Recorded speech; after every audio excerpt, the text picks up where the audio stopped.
Hello everybody, this is Maniac4Bricks, and we're here today with another haul video. What's in here? Let's find out. We're going to find out in 3, 2, 2.5, 1. Well, close enough, I tried to do it as quickly as possible. But here is the package. Foil? Foil? Why did I get this foil? You know, honestly, I'm not sure why it's wrapped in foil. That is strange. But in here, we have, yeah, a Lego MP3 player. I kid you not, real Lego, officially licensed by Lego, not fake. Even has the Lego logo on there for the different bricks. You could even rearrange some of them around. This is by Digital Blue. They've made several Digital Blue products, including digital cameras. They've had camcorders with Lego iconography on them. Like the same style of it, very colorful and things like that. And you bet your booty, this is going in Bizarre Lego. I'm actually going to test this out right now and see how well it works. Unfortunately, I did not get a camera or I did not get a cord for it, but I do have one with me in the Lego room. Okay, so I've been able to successfully connect this to the computer, and I've actually found out it is quite the diversity of music in here.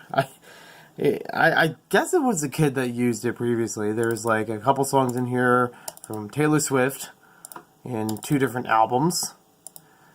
Then we have Pump Up the Jam, you know, pretty much the best song out of Space Jam. Then we have, I really hope this is the kid that used it, because there's no way an adult would have Alvin and the Chipmunks, the Squeakquel soundtrack in here. That's a lot of Phineas and Ferb tracks. Again, almost the entire soundtrack. I don't know who Luke Bryan is, but there's that. And then we have, again, I don't know who this is, David Allan Coe, but there's music by them. And it's all WMA files. I have been asked on the computer that I could connect this to Windows Media Player, so I should be able to resync the music in here to my personal tastes, which are, like, that much in common. And we're back. So what I've done is I deleted the files that were already on here. I copied and pasted some of my own music into there. They're all MP3, and there's like 10 songs or so. So now let's see how this thing works. You have on one side the power on and off, but also a home button, a factory reset, and the USB 2.0 plug-in. In the middle we have the button that will not only work for pressing play and pause, but also if you tilt this from side to side, it moves between different settings. We can't actually see anything move yet because we currently have it in the lock position over on this side. And it has a 3.5mm standard headphone attachment. So I have my one for my iPhone in here right now. So you have music, photos, and settings.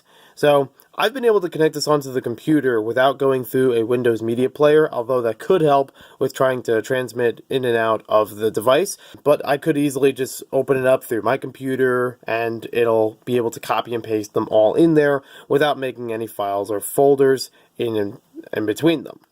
So now, if I go through here, just has it set to album and artist. They don't really have any other settings for these. And if I go down here to, let's say, Pokemon, I have Pokemon Puzzle League.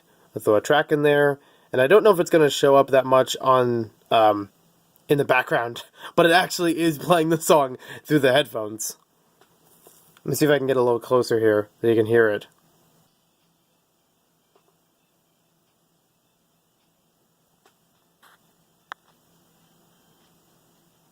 Take my word from it, it does actually work. Now the unfortunate thing is I don't really know if there's a function to increase the volume for it, because it did seem a little bit low.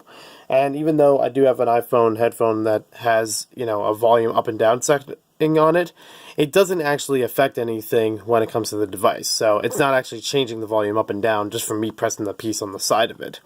Another thing that I've noticed in here, you could, you know, fast forward and rewind through songs so we can go to something else if I had it in the same album. If you go up and down, it really doesn't affect anything in here. Even if I press it multiple times, it doesn't change the volume or anything. So, in order to go back, we press the home button, it'll take us back to music, and then you can go back through the artist and other settings. So it's pretty basic as far as how everything goes for an MP3 player. It does still get the job done, and I would like to fill this up with the 2 gigs of MP3 music that I would like to put in here, maybe have it on the go for car trips or something, very easy to fit in my car and plug into an auxiliary cord. As far as everything else goes, this thing came out in 2009 and is from Digital Blue. There's not much else I have to say about it, but I will try to do a little bit of research real quick and see if we can find anything as far as what it originally retailed for.